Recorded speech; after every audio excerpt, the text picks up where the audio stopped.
From Texas is recognized for an additional amendment. Mr. Chairman, I have revised amendment number 2 by Cuellar and Cloud.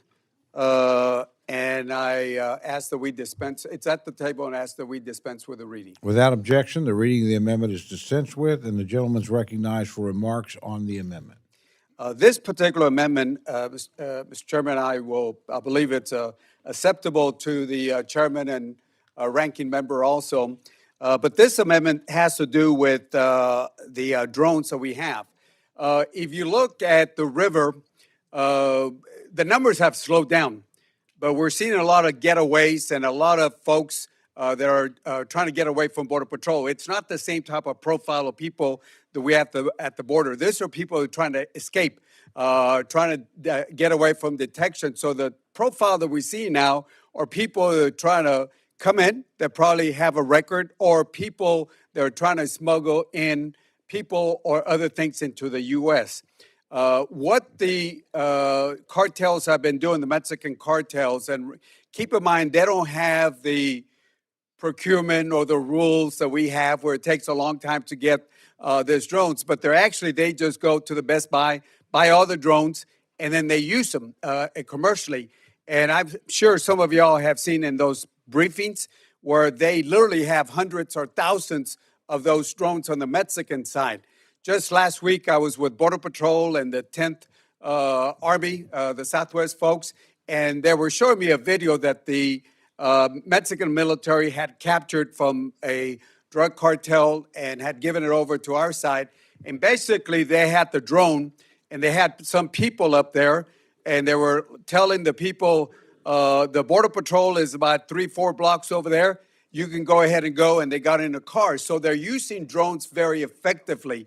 And what we're asking is that the FAA consider, we're urging the FAA to consider an exclusion zone for the border so we can have a better handle at the border so we can handle. There will be an exception for emergency.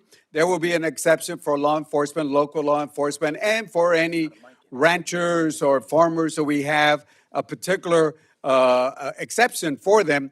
But we got to get a hold of this because, again, we got rules, we got regulations. The other side, the bad guys, don't have any of those rules, and they're just moving faster. They're more agile than we do. So we would ask you to consider this amendment. And with that, I will hold back, and I would ask, I believe, I don't know, we have some of the speakers, but at this time, I yield back the balance of my time. Thank the gentleman. The gentleman from Arkansas, Mr. Womack, is recognized to respond or to address the amendment. Yeah, thank you, Mr. Chairman. Frankly, I can't put it any better than Henry did. He's raised a great point. This issue is not going away. This issue is probably going to proliferate, and I certainly support the notion that we could develop some kind of an exclusion zone, if for no other reason, to ensure that the people that we have protecting that border are themselves protected. So we support the language, and I would yield back. I know there are, Mr. Cloud's probably going to speak to it, but we're in total agreement. Thank you. Thank you. Gentleman from Texas, Mr. Cloud, is recognized to address the amendment. Yeah, thank you very much, and I want to thank Mr. Cuellar for bringing this attention to this committee's, or this issue to this committee's attention. Pleasure to work with you today on making sure we tidied this up and got all the language right, but really nothing too much to add to this except to echo his sentiments. Everybody knows what's going on at the border. It's been great to see the progress that's been made over the last several months in securing the border. But there's still work to be done. Those cartels are using these drones. They're dropping off illicit drugs across the border into the state of Texas, which is being distributed, all over and throughout Arizona and other border states. And then they're surveilling our people, and that's a big issue, in getting a tactical advantage over the resources we do have there. So, this is just about common sense, making sure that we control the airspace that's over there. U.S. Northern Command shared that there are over 1,000 incursions of drones along the U.S. Mexico border each month.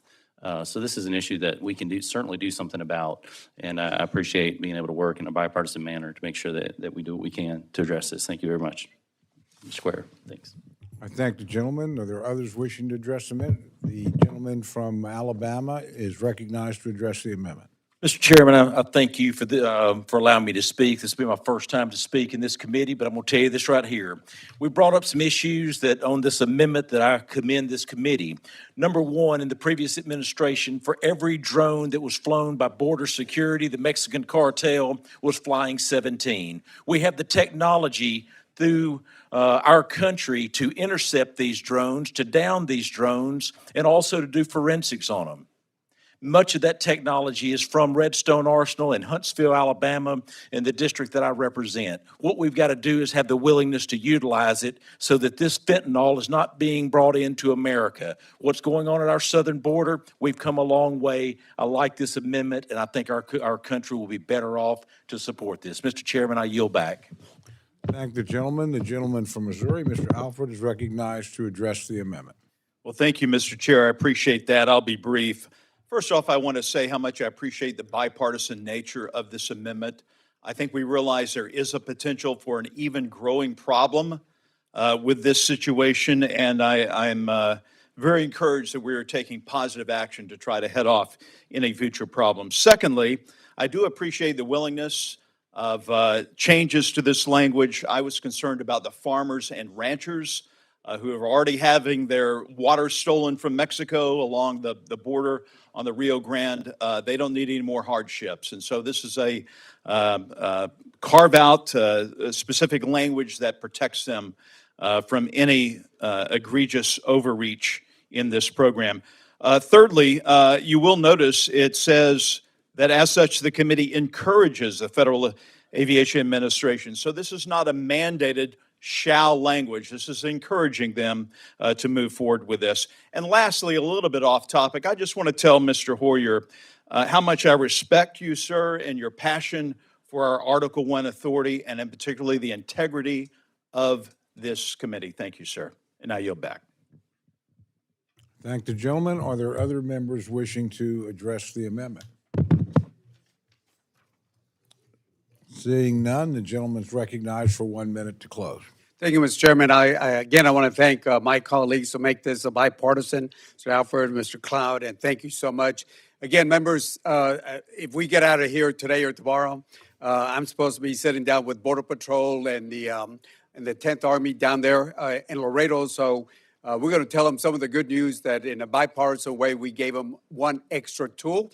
So with that, I appreciate the very illuminating conversation we had on this, and I want to thank you so much, and I yield back the balance of the time. Thank you, Mr. Chairman. Thank the gentleman. I can assure him we will get out today or tomorrow.